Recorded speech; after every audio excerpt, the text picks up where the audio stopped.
Bismillahirrahmanirrahim. Assalamualaikum warahmatullahi wabarakatuh.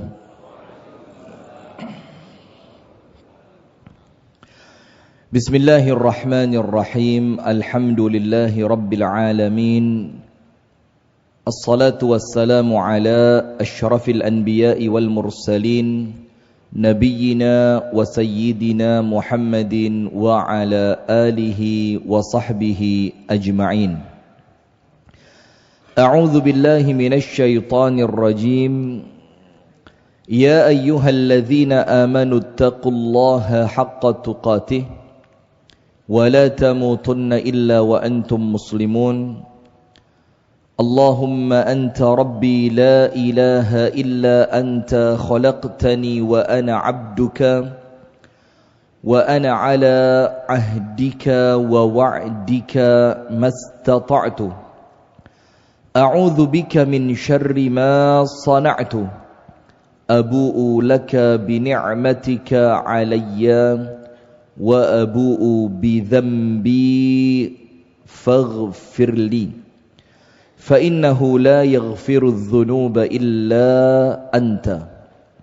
أصبحنا على فطرة الإسلام وعلى كلمة الإخلاص وعلى دين نبينا محمد صلى الله عليه وسلم وعلى ملة أبينا إبراهيم حنيفا مسلما وما كان من المشركين أما بعد. اللهم إنا نسألك علما نافعا ورزقا طيبا وعملا متقبلا آمين يا رب العالمين. Hadirin sekalian, ibu-ibu dan bapak-bapak, jamaah pengajian ba'da subuh hari Ahad Masjid Namirah Lamongan, yang semoga kita semuanya oleh Allah senantiasa diberikan limpahan rahmatnya, Allah limpahkan keberkahannya. Dan sekarang salah satu doa yang terbaik untuk kita bersama, semoga Allah Ta'ala menjaga keutuhan dan kedamaian di negeri kita tercinta ini. Amin ya rabbal alamin. Dan tentu kepada semua pihak kita ingin mengingatkan yang terbaik, sama-sama saling menjaga diri. Mulai berpikir yang waras, berpikir yang sehat, berpikir yang jernih dan dewasa. Kalau ada sesuatu yang buruk, tentu keburukannya kita rasakan bersama. Maka kita kepingin semuanya mudah-mudahan bisa menahan diri, semuanya bisa bersikap yang dewasa, agar kemudian kita mendapatkan kebaikan dan tidak mendapatkan keburukan. Allahumma amin. Alhamdulillah, kita bersyukur kepada Allah di pagi hari ini. Allah pertemukan kita dalam majelis yang mulia ini dalam rangka duduk di majelis ilmu yang tentu mendatangkan kebaikan dunia sampai akhirat. Salawat beriring salam semoga tercurahkan kepada uswah kita baginda Nabi besar Muhammad sallallahu alaihi wasallam. Hadirin sekalian, di pagi hari ini kita akan mengambil tema yang dasar saja. Karena sekarang ini memang serba susah. Kita sampaikan materi yang terlalu tinggi, kita sampaikan materi yang cukup jelimet, itu terkadang manfaatnya juga tidak terlalu besar. Karena yang kita ajak berbicara di majelis ilmu yang umum semacam ini kita menyadari yang hadir ini ya macam-macam. Ada yang pinter banget, ada yang ya pinter tapi gak sepiro, dan ada yang kemudian datang itu sekedar untuk noto ati, gak sepiro pinter, mereka pengen pulang atine tenang, ilmune nambah, amalane apik. Maka dengan itu kita akan kembalilah sekarang ini menyampaikan materi-materi itu yang dasar-dasar saja. Dan apabila panjenengan merasa, oh wis tahu, wis eruh, wis ngerti, wis faham minimal, ini bisa menjadi apa? Pengingat dan penyemangat. Amin ya rabbal alamin. Materinya apa? Ketika mendapatkan nikmat. Yang pertama, ketika kita mendapatkan nikmat itu hadirin, maka perhatikan nikmat Allah itu banyaknya luar biasa. Baik nikmat yang panjenengan keroso itu nikmat, atau nikmat yang terkadang panjenengan tidak menganggap itu nikmat. Apa sih? Mek ngene tok. Mung ngene ae kok dianggap nikmat. Contoh. Ini kisah nyata jamaah dan ini kejadian. Ada seorang laki-laki itu ndak punya tangan. Jadi tangannya itu kiwa tengen. Itu bukan putus, memang ndak tahu bagaimana kendalanya, habis mulai pundak entek, kiwa nengen kanan kiri habis. Sehingga laki-laki ini tidak bisa pergi kemanapun kecuali ditemani oleh pendamping.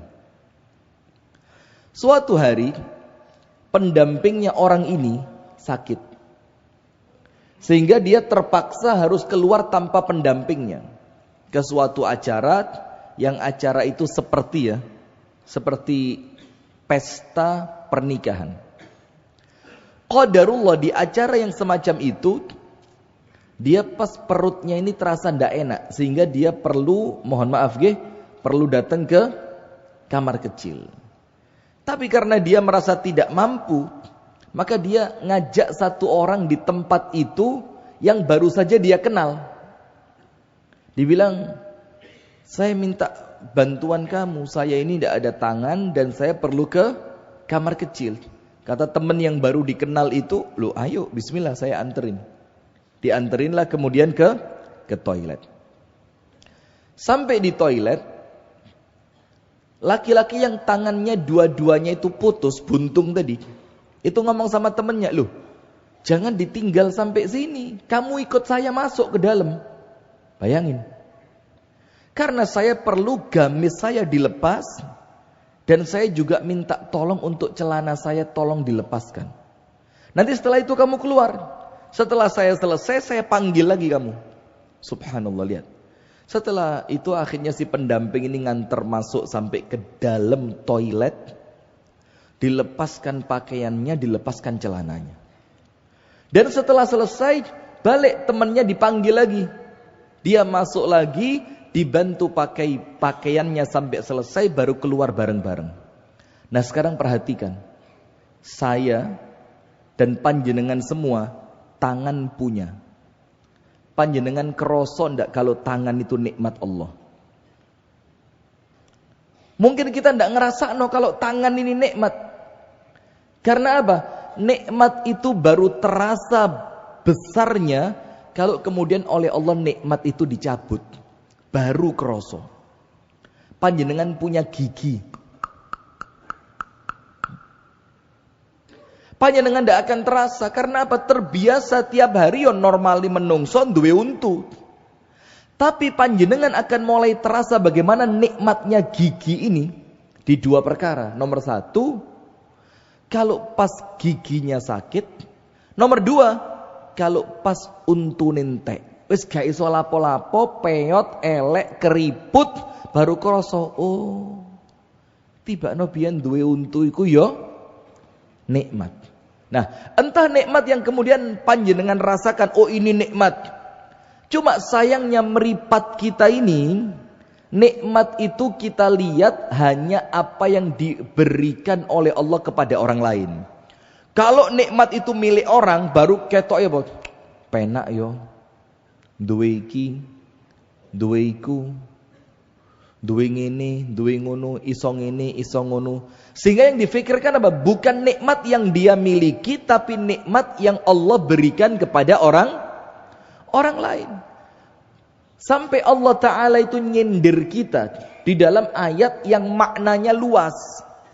Tapi di salah satu maknanya, untuk ngelihat nikmat yang Allah berikan kepada diri kita ini loh, mulai meripat, irung, kuping, tangan, sikil, jantung berfungsi dengan baik. Panjenengan punya hati yang kemudian tidak ada penyakitnya. Panjenengan punya ginjal yang normal. Panjenengan punya ini, panjenengan punya itu. Oleh Allah diajak mikir jamaah. Apa cara Allah mengajak kita untuk berpikir? Wa fi anfusikum afala tubsirun. Dan di dalam diri kalian ini kata Allah, tidakkah kalian itu memperhatikan? Nah maka sekarang kita cek. Nikmat itu ya macam-macam. Ada nikmat zahir, ada nikmat batin. Nikmat zahir itu apa? Nikmat yang ketok meripat. Itu zahir. Nikmat yang iso dicekel tangan. Nikmat zahir. Nikmat yang iso disendeni. Nah, siapa ini? Ini benda apa manusia? Ya benda, ya manusia. Semuanya, mobil, rumah, jabatan, uang, segala macam, itu nikmat zahir. Tapi hati-hati. Nikmat zahir ini tidak menjamin nikmat batin. Panjenengan kira apa semua orang yang mobilnya mewah itu turun dari mobil dalam keadaan atine bunga? Coba dijawab. Apa setiap orang yang turun dari mobil mewah iku atine mesti bunga? Ya belum tentu juga. Terus apakah orang yang turun dari bis umum yang campur micon, aqua,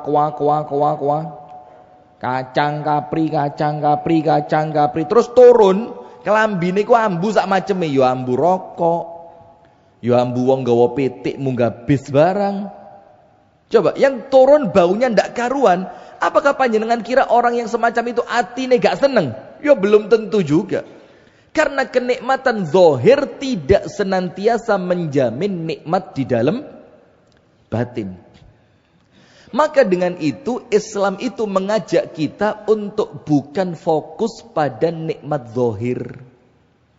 Panjenengan tidak diminta punya rumah yang tinggi, besar, mewah. Ndak ada tuntutan.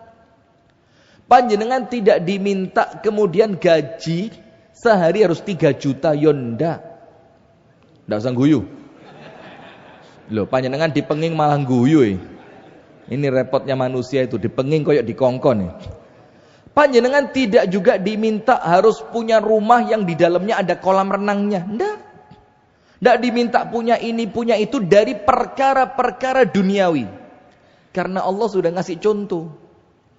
Justru perkara-perkara yang semacam itu kebanyakannya menjerumuskan manusia pada kehancuran. Allah ngasih contoh Fir'aun. Apa yang terjadi? Tenggelam. Allah memberi contoh Qarun. Sama tenggelamnya. Cuma Fir'aun di laut, Qarun ditelan bumi. Allah ngasih contoh bagaimana orang-orang yang jaya secara duniawi gagal di dalam mensyukuri. Tapi banyak orang-orang yang dalam tanda kutip ketoke gagal di dalam perkara duniawi, tapi dia sukses di dalam sabar. Maka itulah sampai Al-Imam Ibnul Qayyim Al-Jauziyah itu mengatakan apa? Wa fil islami maqamatun kathiratun. Kata Ibnul Qayyim, di dalam Islam itu Pak, ada makom. Makom itu apa? Kuburan, ngawur. Makom itu apa? Level. Jenjang derajat seorang muslim. Maqamatun katsirat. Ada makom level kedudukan yang banyak sekali. Ada kata Ibnul Qayyim Al-Jauziyah, ada makom zuhud. Jani ya sugih, tapi wonge nyantai banget. Kumpul siapapun bisa. Entuk alhamdulillah, ilang yo rapopo. Itu ada makom zuhud. Ada juga makom tawakal. Orangnya pasrah banget sama Allah. Wes sing penting kerja, ra usah repot, wayahe salat yo ditinggal salat. Wayahe poso, dulure iktikaf di masjid, ya bismillah, kerjane dimandeki dhisik tak melu iktikaf, tawakalnya kuat. Ada orang itu dengan makom ridho. Allah bikin sakit, mboten napa-napa Gusti Allah, kula lilo, saya ridho. Ketika Allah takdirkan putranya, Allah takdirkan akhirnya meninggal dunia, ndak apa-apa ya Allah, saya ridho. Ada makom tobat. Tadi malam saya nerima telepon, Masya Allah, ada perempuan berselingkuh dari suaminya. Biasanya umumnya yang selingkuh siapa? Menuduh. Nggak boleh. Ya jangan gitulah, ya tenang saja. Sabar Bu ya. Panjenengan nggak usah ikut-ikutan demo di masjid, nggak usah. Biasanya nun sewu nggih, maaf ya. Cuma keumuman yang kita tahu. Biasanya kan wong lanang ya. Ini ternyata perempuannya, istrinya selingkuh. Dan a'azzanallahu wa iyyakum sampai zina. Tapi kemudian dia nyesel, dia nangis, dia tobat, dia takut azab dari Allah. Subhanallah. Itulah makom tobat. Ada juga yang lain makom cinta kepada Allah. Kalau urusannya sama Allah terbaik, terbanyak, serius, fokus. Dia karena cinta. Tapi kata Ibnul Qayyim Al-Jauziyah, dari semua makom-makom level yang ada tadi, yang paling top makomus syukur. Level apa? Syukur. Itu yang paling top kata Ibnul Qayyim. Nah, maka dengan itu jamaah, di dalam Islam tadi panjenengan tidak direpoti dengan nikmat zahir. Panjenengan tidak disuruh begini, begitu. Enggak. Tapi Islam itu mengajak panjenengan dipindah dari nikmat zahir sing gak mesti nyenengke ati, panjenengan diajak lebih fokus pada nikmat batin. Nikmat apa? Batin. Karena apa? Nikmat batin itu jamaah minimal keuntungannya 3 dibanding nikmat zahir. Jadi kalau dibandingkan antara orang yang dapatnya nikmat zahir, mobil, rumah, uang, dolar Singapura yang per lembar 1.000. Anda tahu dolar Singapura sekarang berapa per rupiahnya? 1 dolar Singapura berapa? Wah, wis melarat kabeh. Angel, kok kita nasib kita sama ya. Masya Allah. Berapa dolar Singapura? Berapa Pak Helmi? Sekitar 11.000 lah ya. Katakan seperti itu wis. Anggapan saya punya jutaan dolar Singapura gitu loh. Gak usah amin ya, medit sampean. Sampean amin tok medit, Masya Allah. Kalau 1.000 berarti 1.000 nih biro. 1.000 ping 11.000. 1 lembar 11 juta Pak. Itu jiwa miskin saya meronta-ronta itu. 1 lembar 11 juta. Nah, dibandingkan nikmat-nikmat zahir sing gak mesti nyenengne batin, Allah ngajak panjenengan pindah ke nikmat batin, minimal kenikmatannya 3. Keutamaannya 3 dibanding zahir. Nomor 1, gak iso dicolong wong. Gak usah guyang-guyu, serius ini. Panjenengan kalau punya mobil, bisa dicuri? Bisa, namanya curanmor. Pencurian kendaraan bermotor. Tapi kalau nikmatnya batin, ada curantin. Pencurian kenikmatan batin, ada? Tidak ada. Maka nomor 1 minimal kalau nikmat panjenengan itu nikmat batin, atine ayem, di omah tenang, kumpul anak dan istri bisa nyaman, bisa makan bersama dengan keluarga di setiap waktu yang dia inginkan. Tidak akan dicuri orang. Tidak akan dicuri orang. Itu nomor 1.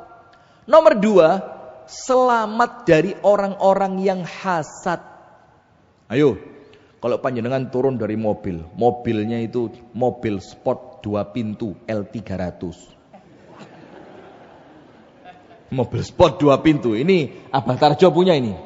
Mobil sport 2 pintu, pickup. Pintunya berapa pickup itu?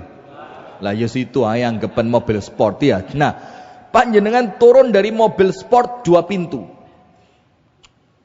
Yang apa sih paling larang apa mereknya? Lambo, aduh miskin Anda. Masih kurang mahal itu. Ya katakan Lambo ya, Lamborghini, Aventador. Wih, itu di rumah saya banyak itu. Videonya. Iya. Sudah, ketika panjenengan turun dari mobil semacam itu, terus ada orang ngelihat, ada enggak kemungkinan orang yang melihat itu hasad kepada panjenengan? Ada. Tapi kalau nikmat batin, orang lain enggak bisa hasad. Karena nikmat batin itu untuk Anda nyenengke, untuk orang lain juga tidak menjadikan silau matanya. Panjenengan pengajian, bukan diantar mobil, helikopter. Mudun pengajian kok helikopter dikerek. Jadi helikopternya tetap di atas, panjenengan dikerek pakai tali.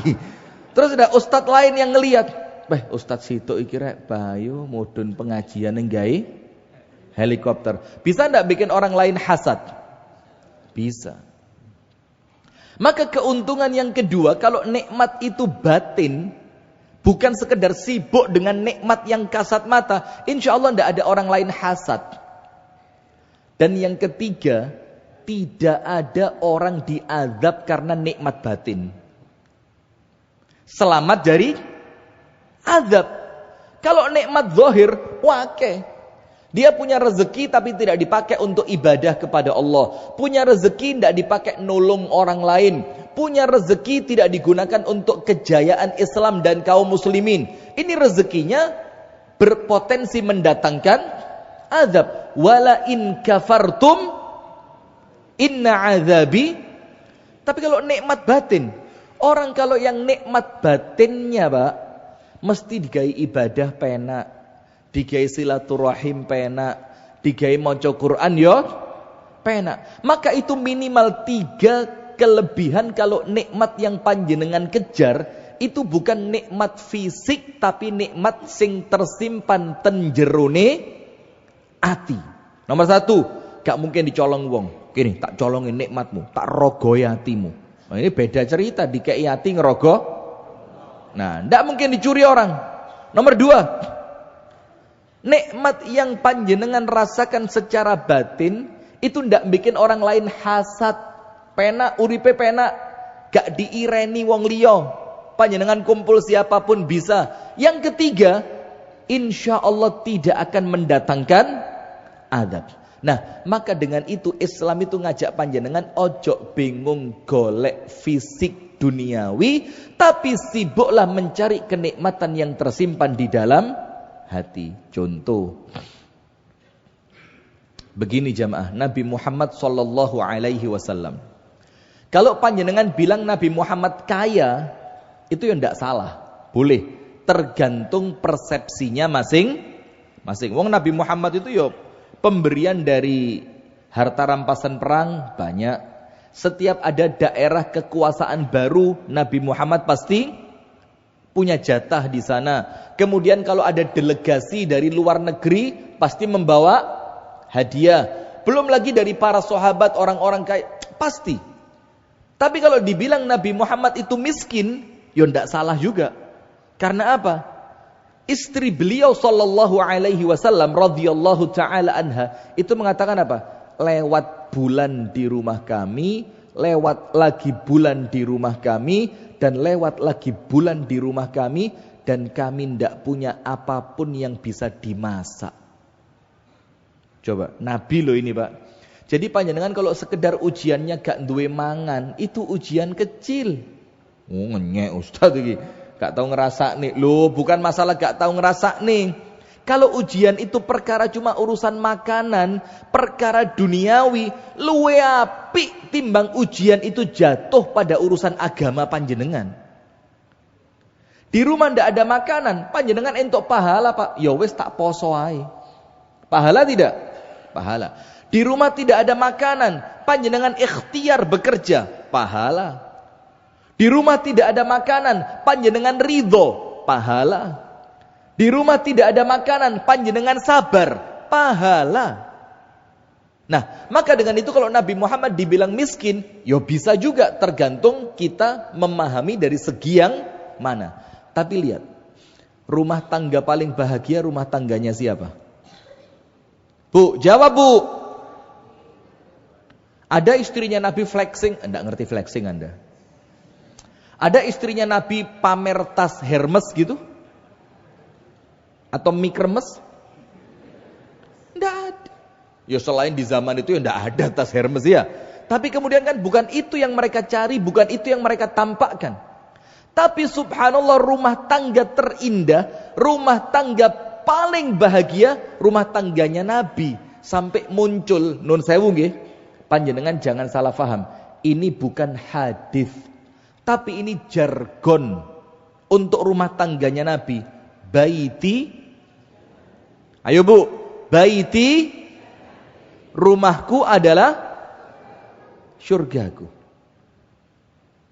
Padahal perabotannya minimalis, makanannya tidak mewah, semuanya tidak megah, tapi sampai muncul jargon baiti, karena nikmatnya bukan nikmat zahir tapi nikmat batin. Bagaimana nikmat batin itu muncul? Nabi Muhammad mengatakan begini, nawwiru buyutakum bis salati wa qiraatil Qur'an. Hiasi rumah kalian, dadekno omahmu iku padang, terangi rumah kalian. Artinya terang itu ya bukan terang secara lampu seperti ini, tapi wong sing ndek jerone atine padang, fikirane padang, rezekine padang, ibadahe padang, urusan rumah tanggae padang, masalah-masalahnya selesai. Itu maksudnya terangi rumah kalian. Dengan apa? Bis sholati, dengan sholat. Maka lihat hadisnya, Nabi Muhammad pernah sholat tahajud. Ternyata ketika Nabi Muhammad mau sujud, kalangan kakinya Siti Aisyah. Ya enggak? Pernah enggak? Nabi Muhammad mau sujud, ternyata di tempat sujudnya apa? Kakinya Siti Aisyah, ibunda Aisyah, itu menghalangi tempat sujudnya Nabi. Itu menunjukkan rumahnya luas atau sempit? Oh, luas. Luas apa sempit? Ya sempit. Tapi melihat orangnya yang sholat tahajud, rumah yang sempit terasa luas. Kemudian Rasulullah melihat salah seorang istrinya. Rasulullah berangkat sholat subuh, istrinya sudah duduk di tempat sholatnya di rumahnya. Setelah Rasulullah kembali, itu istri masih tetap di tempat sholatnya, wiritan. Rasulullah tanya, apakah engkau tetap dalam keadaan seperti ini mulai aku tadi berangkat sholat? Kata istrinya apa? Iya, lihat, ahli zikir. Itulah yang menjadikan rumah kita itu padang, bu. Nah, disitulah kita mengejar nikmat apa? Batin. Dan nikmat batin itu muncul bukan dengan jargon kalimatnya motivator, bukan dengan sekedar kata-kata yang quote of the day. Alah pret kabeh saiki, asli pret kabeh. Sekarang orang itu yang dicari cuma pandangan manusia, bikin kata-kata indah supaya wow keren. Wong ora mesti. Banyak motivator rumah tangganya ajur ya akeh. Anake kabur ya akeh. Maka yang kita cari sekarang bukan kalimat-kalimat indah dari sang motivator, bukan kalimat-kalimat indah yang ngelihat dari status WA-nya orang siapa. Enggak. Kita semuanya tahu kebahagiaan itu, kata Nabi Muhammad, terangi rumah kalian dengan sholat dan terangi rumah kalian dengan tilawatul Quran. Sip. Sekarang kita perhatikan begini, ketika mendapat nikmat, Anda bisa pilih. Kalau panjenengan dapat nikmat, panjenengan pikir, saya mau menggunakan nikmat ini untuk yang Allah inginkan atau yang saya inginkan. Bisa enggak milih seperti itu? Panjenengan misalkan dapat proyek. Proyeknya apa? MBG. Enggak lah, saya ini ngomong seriusan lah kok panjenengan cengengesan. MBG. Apa MBG? Muhammad Budiawan Gunawan. Nah, misalkan banyak dapat proyek itu, seweneng setiap hari panjenengan menyediakan 1000 porsi makanan. Kan otomatis dapat duit. Dapat nikmat apa enggak? Katakan itu nikmat. Nah, sekarang dari uang yang panjenengan dapatkan, panjenengan punya 2 pilihan. Bu, Pak, Dek, Mas, Bule, Pak Le, Bauti, Bakung. Panjenengan punya berapa? 2 pilihan. Nomor 1, panjenengan lihat itu duit. Atau kalau masuk via transfer, panjenengan lihat. Wek duit. Jangan ngomong. Sampean kepingin tak apa nih duit? Tak gawe mabuk, judi online, karaokean, nyewa sound horeg. Loh. Ini yang ceramah saya panjenengan kok rame ya itu, Pak. Dengerin aja ya. Terus panjenengan mikir, atau duit ini saya gunakan untuk apa yang Allah inginkan? Sedekah, bantu pondok pesantren, ngewangi dulurku sing anake loro. Nah, maka panjenengan punya 2 pilihan itu di semua nikmat yang panjenengan miliki. Mau Anda gunakan untuk apa yang Allah inginkan, atau Anda gunakan untuk apa yang Anda inginkan? Kira-kira mana yang lebih menyelamatkan? Yang Allah inginkan atau yang Anda inginkan? Allah inginkan. Nah, sekarang begini masalahnya. Apabila panjenengan dapat nikmat tadi, kalau ternyata Anda gunakan untuk apa yang Anda inginkan, maka nikmat itu tidak akan langgeng di tangan panjenengan. Cepet entek, cepet hilang, gak kroso. Pernah enggak, Pak, ngerasa nih, Pak, mari untuk duit gede, terus beberapa waktu kemudian kok entek ya? Terus panjenengan mulai ngitung. Ngebosi konco, tuku sate lulur, mek entek 400. Terus rekreasi nang kebon binatang Surabaya, entek mek 300. Terus tuku kuota HP 150. Loh, tapi kok entek? Kenapa? Karena nikmat itu Anda gunakan untuk keinginan Anda. Sementara ketika Anda gunakan untuk keinginan Anda, yo entek sekedar keinginan. Tapi sebaliknya, Anda gunakan untuk apa yang Allah inginkan. Misalkan, panjenengan sedekah. Ketika panjenengan sedekah, Allah menjanjikan apa? Allah menjanjikan apa? Duwike balik napa mboten? Balik napa mboten? Jadi secara hitungan nominal boleh jadi entek. Tapi Allah gantikan dengan apa? Kepuasan hati. Itu paling elek Allah ganti dengan kepuasan hati. Sehingga ketika uang itu secara nominal kasat mata habis, tapi hati panjenengan bunga. Hati panjenengan lego, ndak seperti yang tadi. Kok entek yo? Durung rabi mana kok yo entek? Dengar Anda? Omongan saya dengar. Sudah pelan sekali loh padahal ini. Nah, sudah. Maka sekarang poin keduanya begini, Pak. Rezeki itu kemungkinannya 2. Semua rezeki.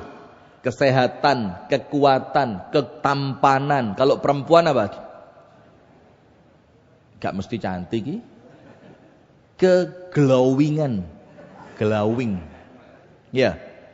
Sampai pipi seperti keramik musola. Saking glowingnya. Iso digawe ngoco. Kemudian uang, semua.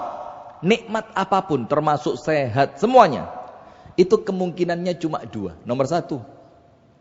Imma an tadrugaka. Boleh jadi nikmat itu pergi meninggalkan Anda.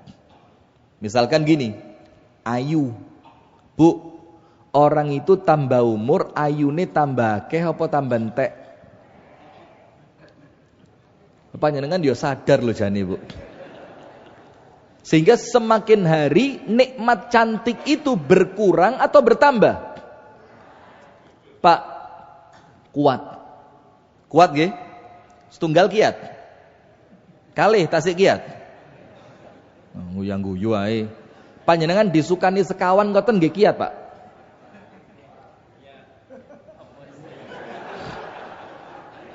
Mobil. Oh, panjenengan guyu mawon, Pak. Disukani. Nah, nikmat kuat. Saya mau tanya, nikmat kuat itu bertambah dengan bertambahnya usia atau berkurang? Berkurang. Mentoke umur 40, 41 turun, 42 turun, tambah entek. Itu menunjukkan sadar ataupun tidak, pada suatu titik nikmat itu akan meninggalkan panjenengan. Itu kemungkinan pertama. Nikmate ngalih, panjenengan ditinggal sama nikmat itu. Jadi ketika panjenengan mulai dapat nikmat, atine ditoto, nikmat ini tidak abadi. Atine ditoto. Tujuannya apa? Kalau sewaktu-waktu nikmat itu sama Allah diambil, panjenengan boten stres. Tahu cerita zaman dulu? Ya mudah-mudahan ini tidak diedit ya. Ada perempuan nyimpen uang di bank miliaran. Lah kok ternyata banknya itu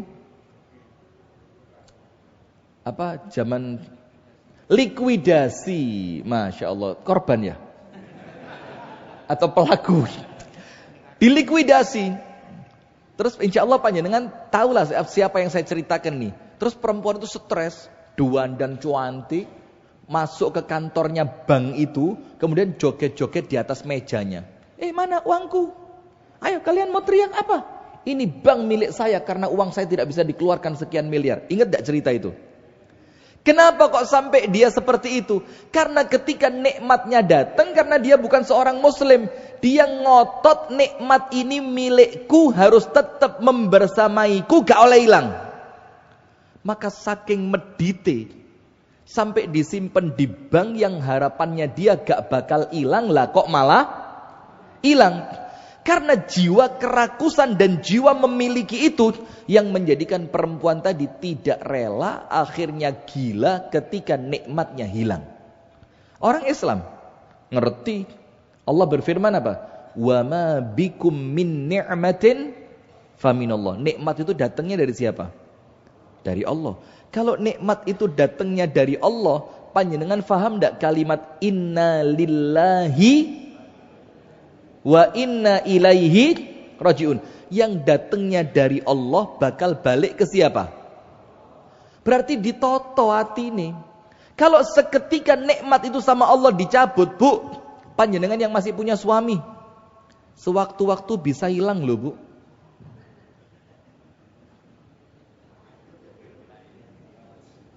Bukan mulai, serius ini. Dari tadi sudah mulai. Bu, eman-emanen. Sewaktu-waktu suami itu bisa hilang. Kemana? Diambil orang. Meninggal dunia. Nanti lewes mati baru getun. Mas, ojo sisik. Kata suaminya, "Apa wingi mbok ilok-ilokne terus mbok sentaki kopi saiki mati mbok tangisi." Langsung jerit, "Loh, kok iso ngomong, Mas?" Lah aku mek pura-pura kok. Loh, Masya Allah. Panjenengan eman-eman. Anak yang sekarang panjenengan ilokne, sekolah. Wah, pi terus. Sewaktu-waktu kalau Allah kerso bisa Allah ambil. Suami malah kepingin lek suami. Sewaktu-waktu suami Anda sama Allah diambil, amin. Ngawur lek suami ini ya. Nah, maka setiap nikmat yang Allah beri, kemungkinan pertamanya apa? Nikmat itu hilang. Maka kalimat inna lillahi wa inna ilaihi rajiun itu bukan cuma jargon abangi lambe, Tapi kalimat innalillah itu ngurui kita bahwa apa yang datangnya dari Allah bakal kembali kepada, itu kemungkinan pertama, nikmati pergi meninggalkan kita. Kemungkinan kedua apa?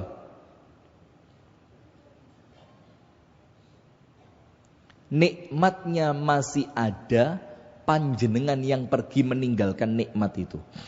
Orang kaya bisa mati enggak? Sugih loh. Mobilnya masih banyak, bisa mati? Berarti dia meninggalkan apa? Meninggalkan nikmatnya.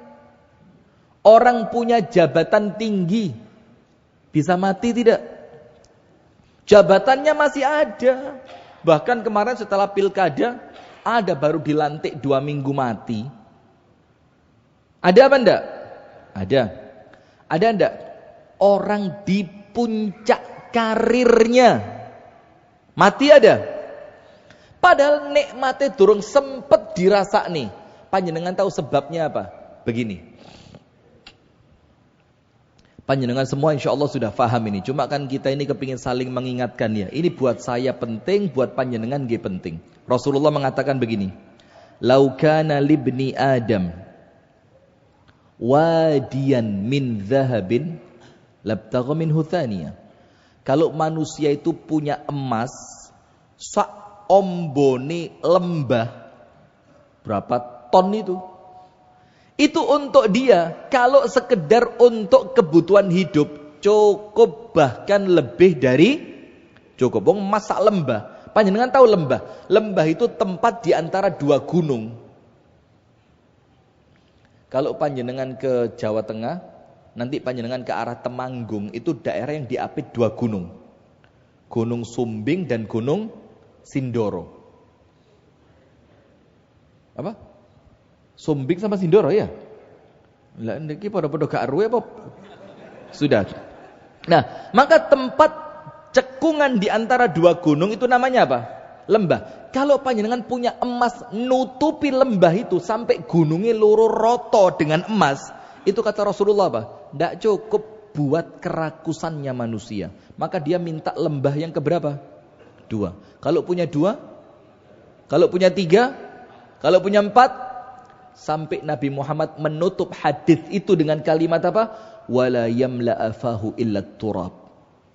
Tidak ada yang bisa menutup keserakahannya kecuali tanah. Kecuali apa, Bu?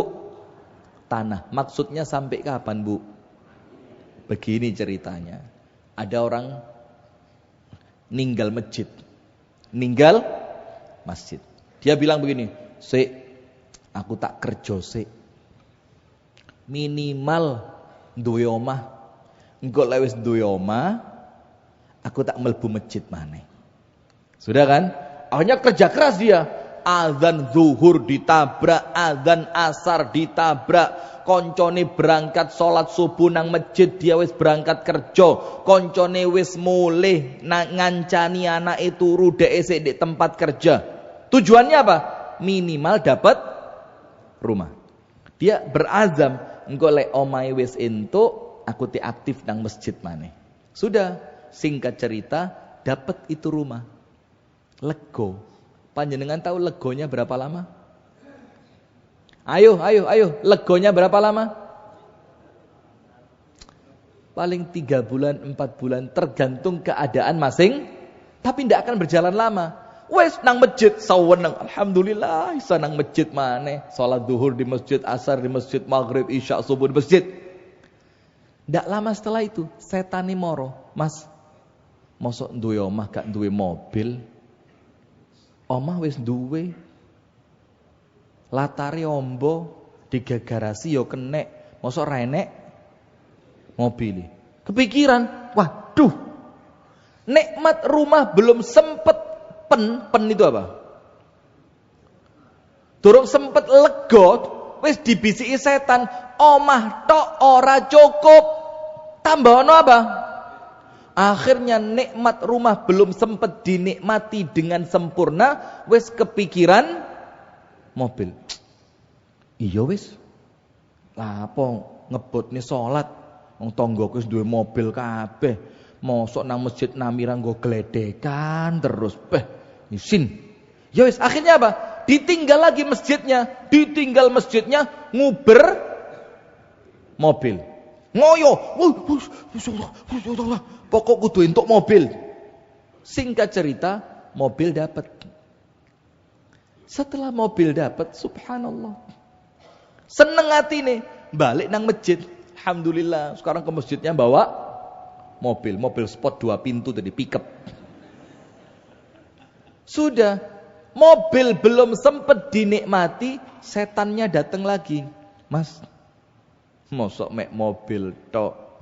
Kalau bojomu sakni gak duwe mesin cuci, mosok oman duwe mobil, duwe umbah-umbah gawe tangan. Isin. Wah, mulai iya rek mesin cuci. Ditinggal lagi masjidnya. Dan begitu seterusnya sampai kapan? Sampai mati. Itulah salah satu penafsiran kalimat alhaakumut takatsur hatta zurtumul maqabir. Itu ndak akan berhenti sampai panjenengan mati. Artinya apa? Lek nguber donya gak enek enteke. Ndak ada habisnya. Iki wis entuk kepingin liyane. Kalau nuruti kepingin ada habisnya ndak? Ndak ada. Sampai kapan? Mati. Nah, maka kemungkinan yang kedua, kalau panjenengan tidak mampu menikmati dengan cara yang benar, panjenengan diazab dengan kenikmatan itu. Apa yang Anda miliki, dengerin baik-baik, tidak sempat dinikmati, kedisian, mati. Maka caranya bagaimana? Qanaah. Dapat mobil, alhamdulillah. Gak usah mikir liyane, disyukuri dulu. Nanti syukur panjenengan itu akan mendatangkan apa yang belum Anda punya. La in syakartum la azidannakum. Maka syukurnya panjenengan menjadikan panjenengan apa yang belum ada sama Allah dikasih. Tapi kalau punya sesuatu bingung golek liyane, yang ini belum sempat dinikmati, gak ditambahi oleh Allah kenikmatan yang lain.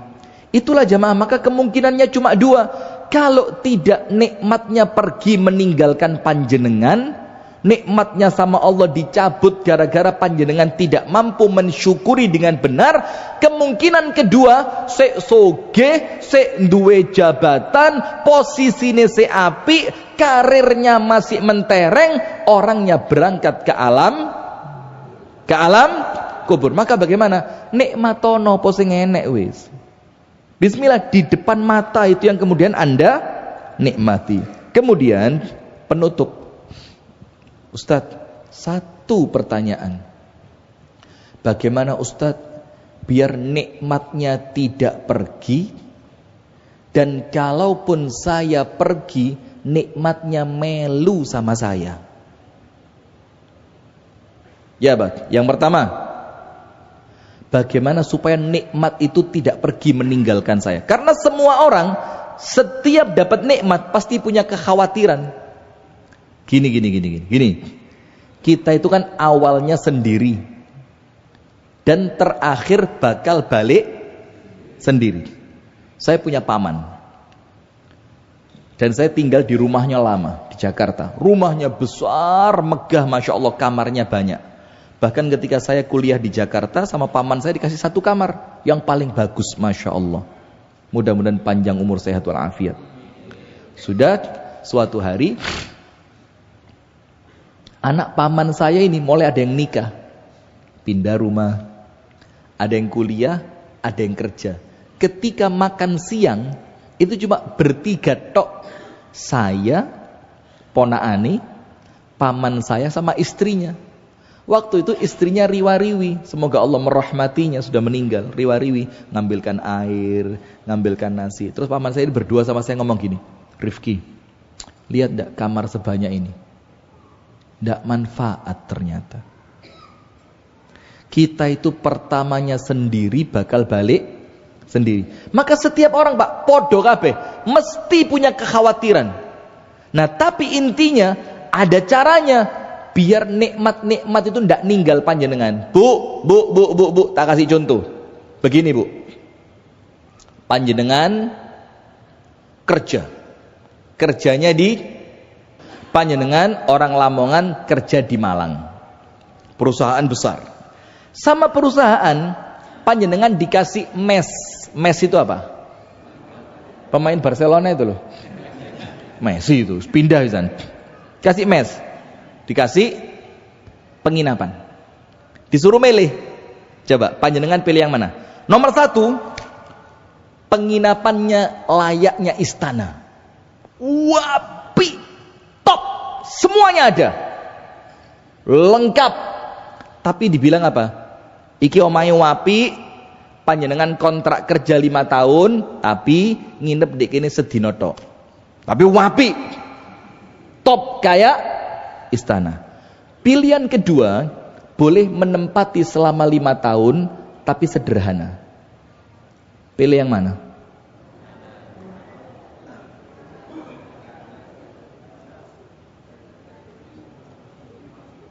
Ndak usah malu jawaban. Istana tapi sewengi tok, sederhana tapi sak lawase. Kalau panjenengan milih istana, hari kedua, ketiga dan seterusnya lontong. Ketok keluwen kabeh. Lantung. Tapi masih sederhana, tapi jaminan mutu sak lawase. Itu nomor 1. Sekarang yang kedua, disuruh milih di istana selamanya, sak lawase di istana, atau di rumah sederhana semalam tok. Ya gak enek sing gendeng lek ngene ya. Semuanya pasti yang namanya istana dan selamanya. Milih mana? Istana dan selamanya. Nah sekarang Ustadz, maksudnya contoh itu apa sih? Begini, panjenengan dikasih nikmat sama Allah, ada caranya biar nikmat itu jadi selamanya. Perempuan cantik, wayu pol, seperti siapa? Gadis Lamongan. Saya dapat cerita katanya Lamongan ini Masya Allah manis-manis gitu katanya. Kenapa? Lanjut. Terus dari kecantikan itu panjenengan pamerkan. Wah, panjenengan jadi selebgram. Wah, selebgram. Endorse skincare. Endorse lipstick. Endorse alis, blush. Alah. Ya ngerti. Tapi kecantikan Anda ketika hilang hanya menyisakan azab neraka, karena waktu cantik digawe pameran. Sebaliknya, waktu cantik dijogo banget, pakai jilbab yang rapi, bahkan kalau mampu pakai cadar biar tidak menjadi fitnah untuk orang lain. Nanti kecantikan itu kalaupun hilang, sama Allah dibalekno kekal di akhirat yang selama-lamanya. Itulah ibarat milih seneng tapi sedilu, apa ngempet sedilu tapi senenge saklawase. Nah, maka dengan itu jamaah, kalau dapat nikmat jogo diri, dimpet ojo kebangetan. Dimpet untuk apa? Dimpet ojo digawe maksiat. Dimpet untuk bisa berbagi dengan orang lain. Ditahan agar kemudian nikmat ini mendatangkan ridho dari Allah. Kalau panjenengan bisa ngempet sebentar, apa yang terjadi? Nikmat selamanya akan Allah berikan. Amin ya rabbal alamin. Jazakumullah khair wa barakallahu fikum. Itu yang dapat kami sampaikan di pengajian kali ini. Semoga ada manfaatnya. Kurang dan lebihnya saya memohon maaf. Hadanallahu wa iyyakum ajma'in. Subhanakallahumma wa bihamdika asyhadu an la ilaha illa anta astaghfiruka wa atubu ilaik. Assalamualaikum warahmatullahi wabarakatuh.